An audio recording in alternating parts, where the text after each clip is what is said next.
प्रादेशिक समाचार के साथ मैं चंदन कुमार कौंडिल्य। पहले मुख्य समाचार। मुख्यमंत्री रघुवर दास ने सदन में आज कृषक मित्रों के मानदेय को दोगुना और पुलिस कर्मियों को वर्ष में 13 महीने का वेतन भुगतान करने की घोषणा की। झारखंड की निवेश नीति से प्रभावित होकर इटली ने राज्य के कई क्षेत्रों में निवेश की इच्छा जताई है। राज्यपाल द्रौपदी मुर्मू ने किसानों की आय बढ़ाने का लक्ष्य हासिल करने के लिए बहुफसली खेती पर जोर दिया है और उच्चतम न्यायालय शारदा चिटफंड मामले में अदालत की कथित अवमानना के मामले में सीबीआई की याचिका पर कल सुनवाई करेगा। अब समाचार विस्तार से। झारखंड विधानसभा के वर्तमान बजट सत्र में आज मुख्यमंत्री रघुवर दास ने कृषक मित्रों के मानदेय को दोगुना और पुलिस कर्मियों को 13 महीने का वेतन भुगतान करने की घोषणा की। मुख्यमंत्री प्रश्नोत्तर काल के दौरान नौजवान संघर्ष मोर्चा के भानु प्रताप शाही के प्रश्न के उत्तर में मुख्यमंत्री ने कहा कि राज्य सरकार पुलिस कर्मियों को 13 महीने का वेतन देने के मुद्दे पर जल्द ही निर्णय लेगी। भाजपा विधायक राधाकृष्ण किशोर के प्रश्न के उत्तर में मुख्यमंत्री ने कहा कि खास महल जमीन को फ्री होल्ड करने पर सरकार विचार करेगी। भाजपा विधायक विरंची नारायण के सवाल के जवाब में मुख्यमंत्री ने घोषणा की कि 50 रुपए के स्टाम्प पेपर पर पारिवारिक और अचल संपत्ति के बंटवारे को लेकर कैबिनेट नोट तैयार कर लिया गया है और राज्य मंत्री परिषद से जल्द ही मंजूरी मिल जाएगी। द्वितीय पाली में भूमि सुधार एवं राजस्व विभाग समेत 9 विभागों की अनुदान मांगों पर चर्चा के बाद भूमि सुधार राजस्व एवं निबंधन विभाग की 7 अरब 66 करोड़ रुपए की अनुदान मांग पर झाविमो विधायक प्रदीप यादव के कटौती प्रस्ताव को खारिज करते हुए अनुदान मांग को ध्वनि मत से पारित कर दिया गया।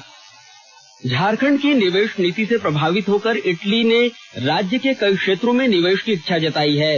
रांची में मुख्यमंत्री रघुवर दास से भेंट कर इटली की काउंसलेट जनरल डामियानो फ्रेंकोविच, इंडो इटालियन मिलान हब के प्रेसिडेंट प्रोफेसर अल्बर्टो तथा अन्य निवेशकों ने राज्य में सोलर ऊर्जा, स्टील तथा अन्य metal, water treatment, food processing, micro irrigation के क्षेत्र में निवेश करने की इच्छा व्यक्त की। मुख्यमंत्री ने निवेशकों को आश्वस्त करते हुए कहा कि झारखंड में निवेश के लिए अनुकूल माहौल है। श्री दास ने कहा कि उद्योग, कृषि और रोजगार पर ग्लोबल समिट होने से पिछले 4 साल में राज्य की पहचान विश्व पटल पर मजबूत राज्य की बनी हुई है। उद्योग के लिए भूमि, विद्युत तथा अन्य सुविधाएं सिंगल विंडो के माध्यम से दी जा रही हैं। उन्होंने कहा कि उद्योग तथा व्यापार से जुड़ी झारखंड की नीतियां एवं श्रम संबंधी कानून सकारात्मक हैं।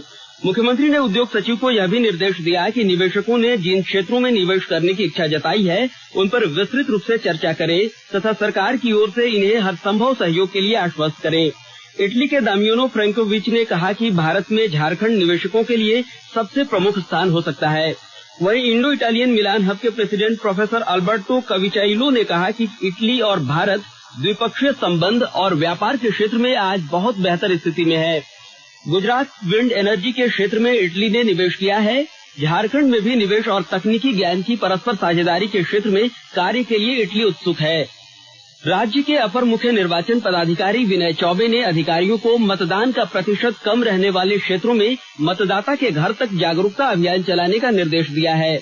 हजारीबाग में आज प्रमंडल स्तरीय समीक्षा बैठक में उन्होंने आगामी लोकसभा चुनाव की तैयारियों की जानकारी ली। बैठक में डिस्ट्रिक्ट मैनेजमेंट प्लान को लेकर चर्चा की गई।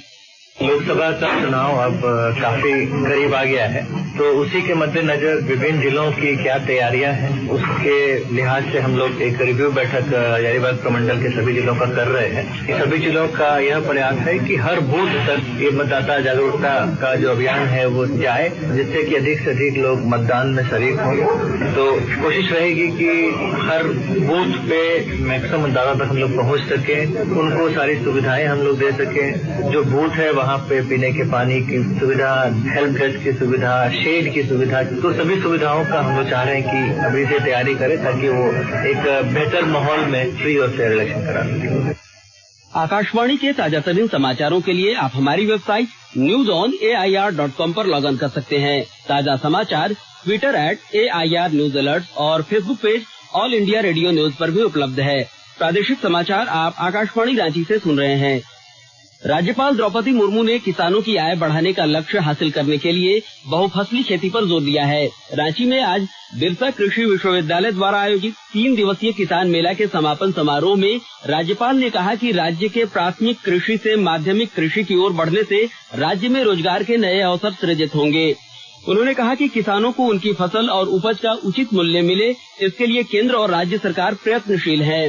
श्रीमती मुर्मू ने किसानों को लाभ पहुंचाने के लिए कृषि वैज्ञानिकों से विभिन्न ग्रामों का भ्रमण करने की अपील की। उन्होंने कहा कि विश्वविद्यालय के छात्र भी राज्य के विभिन्न ग्रामों को गोद लेने का कार्य करें।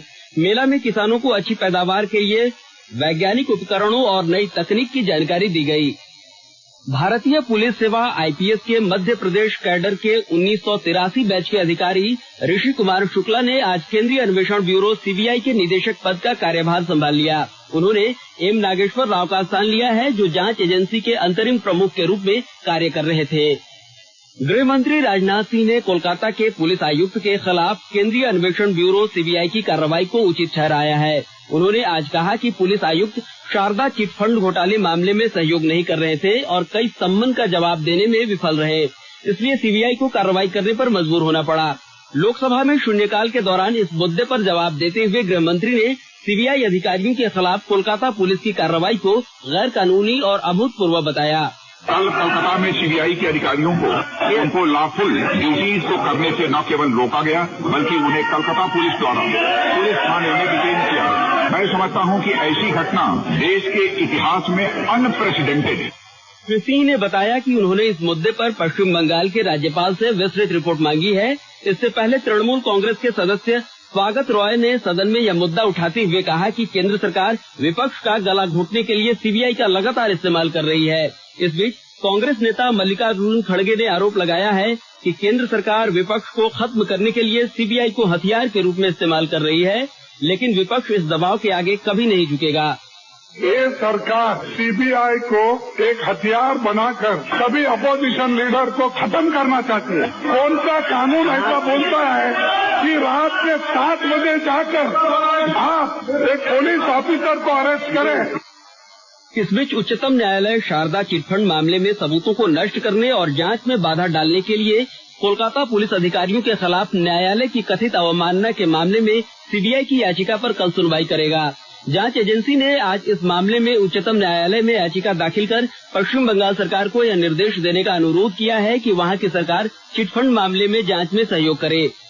विश्व कैंसर दिवस पर उपराष्ट्रपति एम वेंकैया नायडू ने डॉक्टरों, नीति निर्माताओं और विशेषज्ञों से कहा है कि वे कैंसर पर रोक लगाने के लिए लोगों में और अधिक जागरूकता पैदा करें। एक ट्वीट संदेश में श्री नायडू ने कहा कि स्वस्थ जीवन शैली अपनाने और खाने पीने की अच्छी आदतें डालने की जरूरत है। राज्य समेत पूरे देश भर में इस बीमारी के प्रति लोगों को जागरूक करने के लिए कई कार्यक्रमों का आयोजन किया गया। पेश है एक रिपोर्ट।